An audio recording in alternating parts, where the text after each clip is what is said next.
Vous êtes sur Média 1 et soyez les bienvenus dans ce nouveau numéro de Croissance Verte.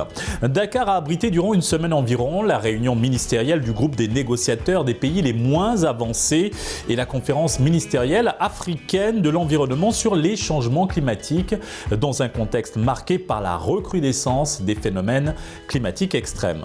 À travers ces rencontres stratégiques et ministérielles, le groupe des pays les moins avancés veut se donner les moyens de bien préparer les négociations sur les changements climatiques prévu en novembre prochain à Sharm el-Sheikh en Égypte. Et pour parler de l'importance de cette rencontre, nous sommes avec Aïssatou Diouf, responsable des politiques internationales sur le climat et du plaidoyer climat-énergie à l'ONG Enda Energy. C'est un plaisir de vous recevoir. C'est un plaisir d'être ici avec vous. On se retrouve ici juste après notre reportage. Il est signé Sanoussi Sané et Giro Togbe. Plus de 10 000 publications scientifiques analysées par le groupe intergouvernemental d'experts sur l'évolution du climat GIEC. Le travail du GIEC est basé sur des publications scientifiques dans différents domaines. Au début du GIEC, quand on a commencé à travailler, il y avait environ globalement quelque chose comme 10 000 publications scientifiques sur les différents aspects du changement climatique. Actuellement, certains scientifiques indiquent que dans les 5 à 6 années de cycle de production du GIEC, il y a quelque chose comme 500 000 à 700 000 publications. Et chacune des publications du GIEC également donne des indications sur là où on manque de connaissances approfondies. Donc ceci amène des scientifiques à s'intéresser à ces questions-là parce qu'ils veulent également tendre vers l'excellence, parce que les publications des scientifiques, certains scientifiques se sentent beaucoup plus valorisés si leurs publications ont été analysées par le GIEC. L'action de cet institut scientifique mondial est de participer à la stimulation de la production scientifique dans le domaine de la recherche sur le climat. Selon ce scientifique, expert dans les domaines du développement, par ailleurs, vice-président du GIEC, les évaluations et les rapports spéciaux du GIEC sont préparés par 3 groupes de travail et chacun se penche sur un aspect différent de la science liée au changement climatique. Et ce travail est fait par un certain nombre de scientifiques qui sont choisis à partir de nominations par des gouvernements ou par les pairs. Et le travail d'analyse se déroule sur 6 à 7 ans. D'abord par un premier groupe sur les aspects scientifiques du changement climatique, c'est-à-dire la physique du climat. Le deuxième groupe qui travaille sur les impacts, la vulnérabilité et l'adaptation. Et le troisième groupe qui travaille sur l'atténuation. Et nous avons bouclé le 6e rapport du GIEC depuis sa création. C'est-à-dire qu'on a produit déjà 6 rapports.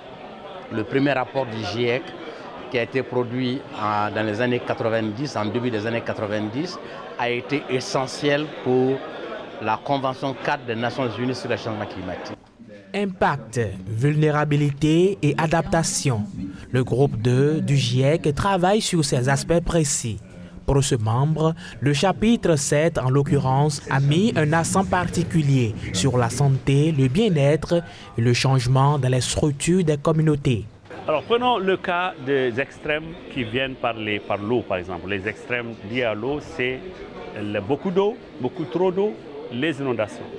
Ça détruit les maisons, ça détruit les ponts, ça détruit plein de choses, ça crée des conditions favorables à des vecteurs. Ça crée des problèmes de contamination partout où les gens ont été surpris. Et tout ça a des conséquences. Et c'est ça les dommages qu'il y a.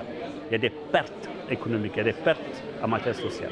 Prenons l'eau toujours, l'autre extrémité, qui est par exemple la sécheresse. Des situations de sécheresse aiguë parce qu'il pleut moins qu'avant, parce que les rivières s'assèchent, parce que les lacs s'assèchent. Donc tout ce que les humains et les populations devaient avoir par rapport à ces eaux, ça disparaît. Donc on ne peut plus avoir de poissons dans les lacs qui ont tari, on ne peut plus avoir un certain nombre de choses d'agriculture qu'on peut faire, donc la nourriture va manquer. Donc ça, c'est des dommages qui viennent des effets en cascade, qui viennent du fait qu'il y a eu un événement extrême climatique. L'une des conclusions du 6e rapport du GIEC relève la forte pression de l'homme sur les ressources naturelles. ce qui en retour a des conséquences négatives sur la vie humaine. C'est pour cela que les chercheurs se préoccupent beaucoup de la vulnérabilité et de l'adaptation. Ce qui est comme secteur, comme système humain, que ce soit l'eau, que ce soit les routes, que ce soit partout où le changement climatique fait des impacts, à la fin, c'est les hommes qui vont en souffrir. Et dès qu'un homme souffre d'un impact, son bien-être et sa santé peuvent être affectés.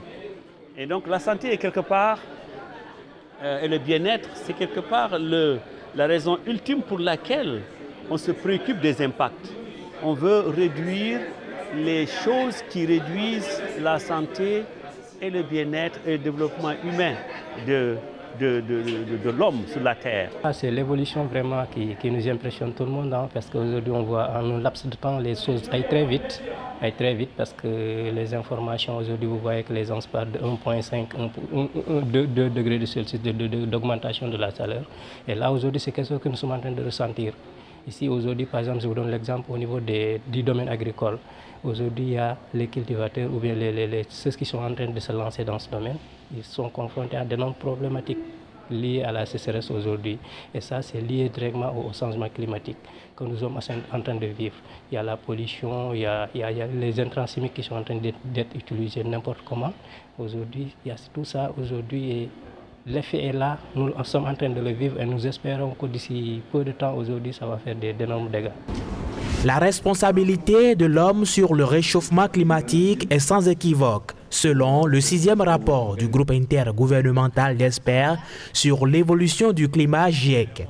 À cela s'ajoute la hausse de la température jusqu'à plus 1,5 degré Celsius, la hausse du niveau de la mer, la hausse des émissions de méthane et la baisse de l'efficacité des puits de carbone. Le changement climatique est une réalité. Ce n'est plus un mythe. C'est une réalité. Et que, ça c'est la première conclusion qu'on peut retenir. La seconde conclusion qu'on peut également retenir, c'est que c'est du fait des actions humaines. Donc depuis la révolution industrielle jusqu'à maintenant, ils ont constaté une augmentation exponentielle des gaz à effet de serre dans l'atmosphère. Et ces gaz à effet de serre dans l'atmosphère jouent comme rôle de bloquer le rayonnement. Et donc, résultat, on va réchauffer l'atmosphère. Et ce réchauffement a des conséquences sur la fonte des glaciers, a des conséquences sur la surface des océans, a des conséquences sur la circulation globale, a des conséquences sur les inondations, a des conséquences sur les sécheresses. Et ces variables ou bien ces paramètres impactent directement les économies et le cadre de vie des populations, notamment les populations africaines. L'homme veut vraiment vivre et pensant que c'est lui seul qui doit vivre sur Terre. Alors qu'il y a d'autres choses qui sont là et que tout est interconnecté dans l'environnement. Aujourd'hui, l'homme oublie ça et l'homme ne cherche que son bonheur de par ses constructions, cherche vraiment à se déplacer avec l'énergie fossile qu'il utilise. Aujourd'hui, il y a tout ça et l'homme doit vraiment aujourd'hui repenser et agir même, je dirais, pour un changement, c'est-à-dire vivre mieux avec l'environnement, essayer de protéger cet environnement-là. Parce qu'aujourd'hui, il y a l'océan, par exemple, aujourd'hui qui est en train d'être pollué. Alors que notre vie, on peut dire que 95% de notre vie dépend de cet océan-là. Aujourd'hui, demain, si nous arrivons à planter, nous ne sommes plus là, on ne peut plus avoir de l'oxygène. Comment on va faire? C'est la question que je poserai moi-même. Le réchauffement climatique est un phénomène global de transformation du climat. Un phénomène d'augmentation des températures qui se produit sur Terre depuis 100 à 150 ans, le début de la révolution industrielle. D'un point de vue beaucoup plus global, en tout cas à l'échelle de l'État, ou bien à l'échelle de la sous-région, ou bien à l'échelle internationale, c'est des engagements des gouvernements dans un effort collectif de réduire les émissions de gaz à effet de serre, mais également de participer et d'accompagner les États les plus faibles d'un point de vue économique à mettre en place des instruments, des mécanismes, des moyens, surtout financer l'adaptation, parce que l'adaptation, ça coûte cher. Donc il faudrait qu'il y ait des financements conséquents pour ces pays-là, pour qu'on puisse justement se mettre à l'abri un tout petit peu par rapport à ces impacts projetés qui sont très négatifs pour l'Afrique. Aujourd'hui, les chercheurs pensent à l'unisson que nous sommes à l'ère de l'adaptation. Plus loin, les hommes doivent travailler à promouvoir les stratégies pour l'atténuation des effets du changement climatique. C'est bon de parler de l'individu, parce qu'en fait, c'est la somme des actions des individus, et même au-delà de cette somme, qui fait qu'on aura des changements. Si chaque individu dans les positions où on se trouve, on est responsable dans un système.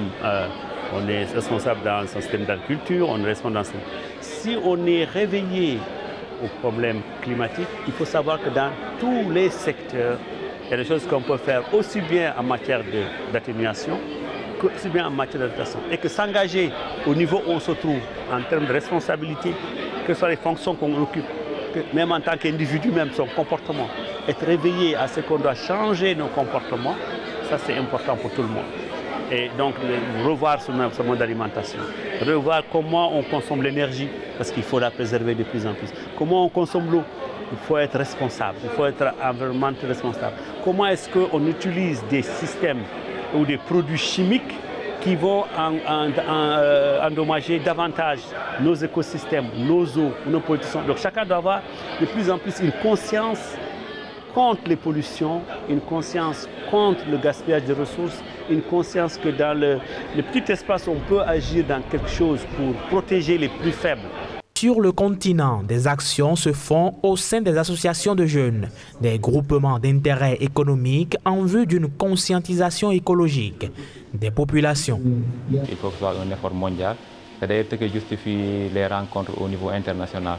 Il y a aussi des actions qu'on peut prendre à l'échelle locale et même de manière individuelle. Donc en diminuant la consommation d'électricité, ça contribue à l'atténuation. En se tournant vers les énergies renouvelables, ça aussi c'est un autre moyen d'atténuation. Il y a aussi les efforts d'adaptation. Donc même si on limitait aujourd'hui les émissions, les impacts sont déjà là. Donc il faut s'adapter, il faut construire en prenant en compte la dimension climatique, il faut construire des villes durables, il faut se tourner vers une agriculture intelligente face à l'évolution du climat. Pour cet enseignant-chercheur à l'université Amadou Mahtam, il faudrait aussi travailler à véhiculer des informations vraies auprès des populations. Si je prends l'exemple de l'élevage au niveau de la mer, ils ont montré que même si on arrêtait les émissions de gaz à effet de serre, d'ici à 2100, les impacts qui sont liés à l'élévation du niveau de la mer seront toujours perceptibles sur les côtes africaines. Donc ça, c'est déjà un fait majeur. Même si le changement climatique s'arrêtait aujourd'hui, les impacts seraient toujours là jusqu'en 2100. Donc, deuxième niveau, donc ça veut dire quoi? Ça veut dire qu'il faudrait qu'on s'adapte. Donc, pour moi, le premier niveau d'adaptation, c'est de véhiculer l'information, que les populations soient sensibilisées à toutes les échelles. Premier niveau. Le deuxième niveau, c'est qu'aussi, il faudrait qu'on puisse, en fonction des mécanismes, en fonction des politiques de chaque État, qu'on puisse intervenir, donner des mécanismes de financement. Il y en a quelqu'un qui a montré l'exemple. Pourquoi pas mettre en place des banques qui financent les énergies renouvelables, pour que dans nos foyers, dans nos maisons, à l'échelle individuelle, l'on puisse comprendre les enjeux. Le groupe d'experts intergouvernemental sur l'évolution du climat GIEC a été créé en 1988 en vue de fournir des évaluations détaillées de l'état des connaissances scientifiques, techniques et socio-économiques sur le changement climatique, leurs causes, leurs répercussions potentielles et les stratégies de parade. Doit-on le rappeler, le GIEC et l'ancien vice-président des États-Unis d'Amérique, Al Gore, ont reçu le prix Nobel de la paix en 2007 pour leur contribution dans le domaine des changements climatiques. De retour sur le plateau de Croissance Verte et nous sommes avec Aïssatou Diouf, responsable des politiques internationales sur le climat et du plaidoyer climat-énergie à l'ONG Enda Energy. Madame Diouf, je le disais en introduction, Dakar a abrité les rencontres du groupe des négociateurs des pays les moins avancés. Parmi les points contenus dans la déclaration de Dakar figure en bonne place la question des pertes et préjudices, qui, je le rappelle, ne figurent pas encore à l'ordre du jour de la prochaine COP27. Pourquoi, selon vous, est-ce important pour les PMA de lutter à faire inscrire ce point à l'agenda des négociations? Je pense, comme on vient de le voir dans ce reportage, les experts du GIEC nous montrent qu'au niveau des pays les plus affectés par le changement climatique, nous avons déjà vécu des pertes irréversibles.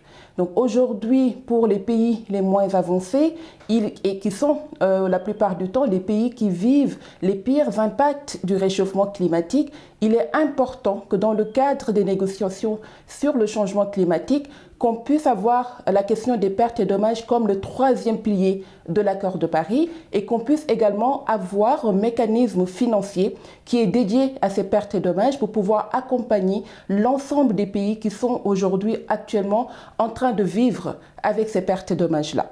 C'est une question politique très compliquée.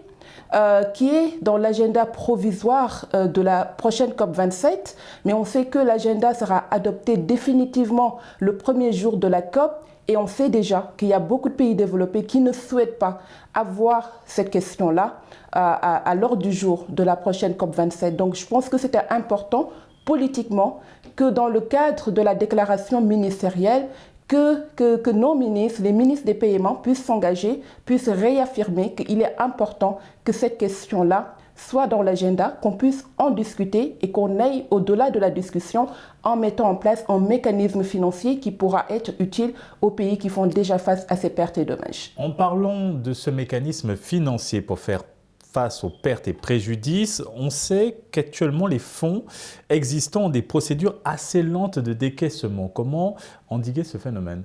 Je pense qu'il nous faut trouver dans le cadre de ces négociations sur le changement climatique, réfléchir ensemble pour avoir des mécanismes d'accès facilité à ces fonds sur le réchauffement climatique. On sait tous aujourd'hui que le Fonds vert pour le climat existe, mais il est très difficile d'y accéder. Les procédures sont très longues. Une fois qu'on est accrédité, et même avant maintenant de recevoir les financements, il peut passer 2 ou 3 années. C'est très long pour des pays qui sont déjà impactés par le réchauffement climatique, où les communautés sont déjà très vulnérables. Il urge alors, dans le cadre au niveau international, d'avoir des mécanismes qui puissent faciliter l'accès direct à ces financements-là pour aider ces communautés qui sont dans l'urgence et qui ne peuvent pas attendre des années. Donc je pense que ce sont des réflexions que les pays en développement portent sur la table et réclament qu'on puisse réfléchir pour voir comment on améliore l'accès à ces fonds-là via des mécanismes qui ne prendraient pas autant d'années, parce que les gens qui souffrent du réchauffement climatique ne peuvent pas attendre. Nous allons passer en revue certains points contenus dans la déclaration de Dakar, faire reconnaître aux États industrialisés leurs responsabilités dans les conséquences des changements climatiques, appeler les différents fonds à soutenir les PMA dans la mise en œuvre de leur CDN, rendre opérationnel l'article 6 par renforcement des capacités, renforcer le soutien financier pour soutenir les points focaux sur le genre, préparer des stratégies de développement à long terme avec faibles émissions de gaz à effet de serre, pour ne citer que cela. Que penser de ces points contenus dans la déclaration de Dakar, les plus essentiels? Je pense que ça montre que tout est priorité chez les PMA. Et quand on voit en fait les points qui sont mis en exergue dans la déclaration, on voit également que ce sont les questions de développement vont de pair avec les questions de lutte contre le changement climatique. Donc c'est aujourd'hui comment accompagner les PMA à s'inscrire dans une trajectoire qui va leur permettre de sortir de la pauvreté, d'aller vers le développement, tout en ayant les mécanismes en termes de ressources humaines, en termes de capacité, mais également en termes de financement pour pouvoir lutter durablement contre ce réchauffement climatique-là.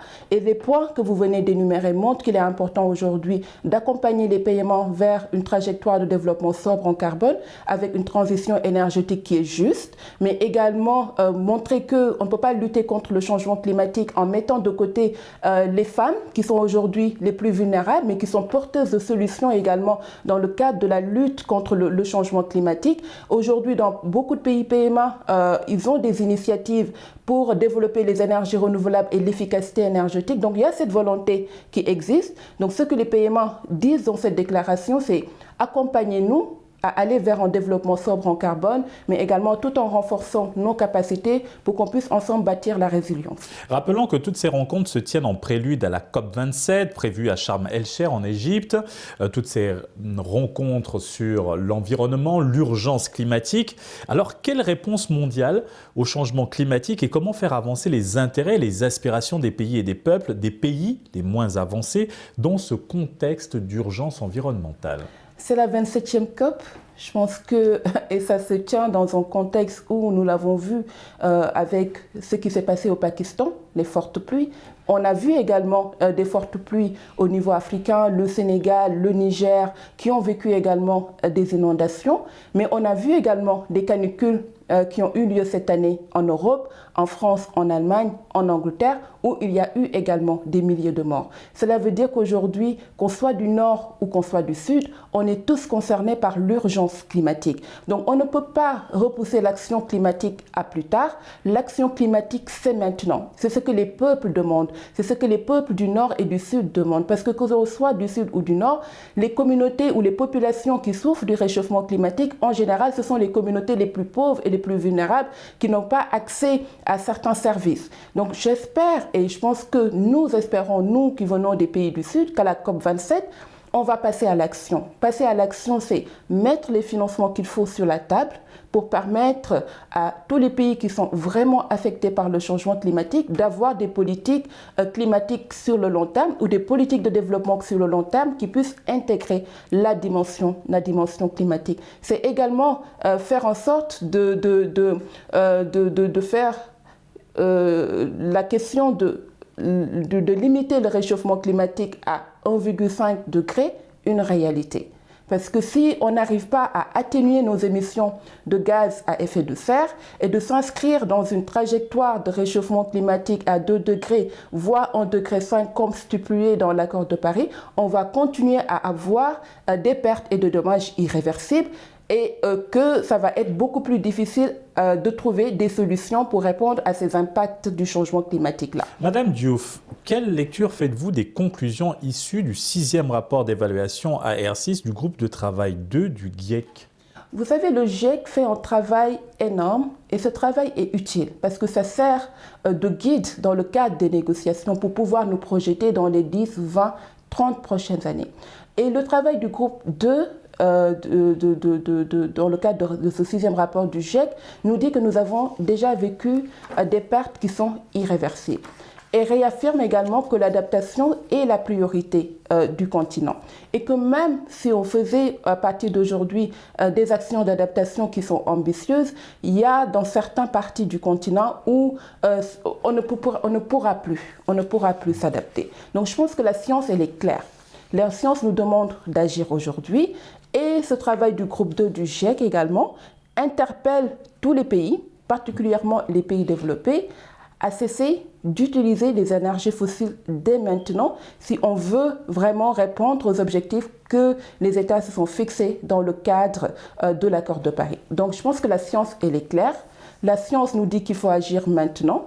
Maintenant, il passe le relais aux politiques qui ont entre leurs mains les outils pour agir parce que c'est les politiques qui prennent les décisions et on attend d'eux qu'ils prennent les bonnes décisions. Nous venons de parler de la science, de la politique. Abordons maintenant la thématique de la jeunesse africaine, de son engagement pour la cause environnementale.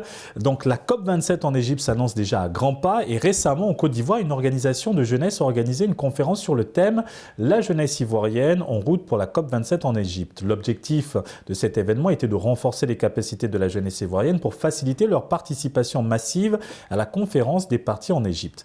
Au Sénégal, des initiatives similaires ont également été organisées en amont de la COP27. Quel regard portez-vous sur l'engagement de la jeunesse africaine pour la cause environnementale?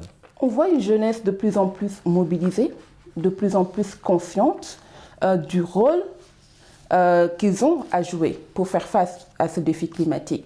Je dis souvent quand on parle de la jeunesse et qu'on fait référence au changement climatique, on parle de leur futur. Mais pour moi, c'est leur présent qui est en jeu.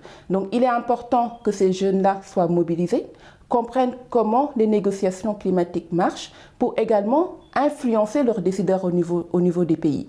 Il y a une caravane qui va être organisée très prochainement par des jeunes du continent et qui souhaitent rencontrer par exemple le président Macky Sall, qui est le président de l'Union africaine, pour partager avec lui leurs attentes par rapport à la COP qui va venir. Leurs attentes qui tournent autour de l'adaptation au changement climatique, amener les États africains à avoir énormément de leadership à Sharm el-Sheikh pour amener les pays développés à respecter leurs engagements. Mais au-delà de ça, on voit les jeunes qui se mobilisent au niveau de leur quartier, au niveau de leur village. Donc je pense que cette conscience-là, elle existe. elle existe plutôt, et que cette jeunesse-là a conscience qu'elle a un rôle à jouer pour influencer les politiques, pour que ces politiques-là puissent intégrer davantage la dimension changement climatique dans la planification du développement. Et on a envie d'entendre cette jeunesse climatique crier haut et fort leurs attentes par rapport à la COP qui va venir. Et personnellement, quelles sont vos attentes par rapport à cette prochaine COP, justement?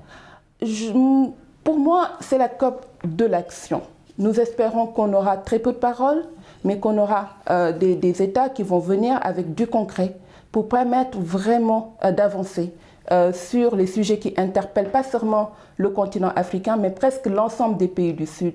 Aujourd'hui, on voit que l'adaptation est sous ou très peu financée par rapport à l'atténuation, et que pour nous, pays en développement, pour nous, pays africains, l'adaptation reste notre priorité. On l'a affirmé, réaffirmé, et ça ressort dans le communiqué des pays les moins avancés. Donc nous espérons que les pays développés vont venir avec de l'argent sur la table. Nous espérons également avancer sur la question des technologies, parce que quand même on parle d'adaptation ou on parle d'atténuation, on a besoin également d'avoir un accès facilité aux technologies pour mieux renforcer la résilience de nos communautés, mais également et surtout la priorité de la prochaine COP reste la question des pertes et dommages. Il faut que ça soit aussi bien dans l'agenda et qu'à la fin de la COP, qu'on puisse avoir un mécanisme de financement sur les pertes et dommages. Merci Madame Aïssatou Diouf pour cet éclairage. Nous rappelons que vous êtes responsable des politiques internationales sur le climat et du plaidoyer climat-énergie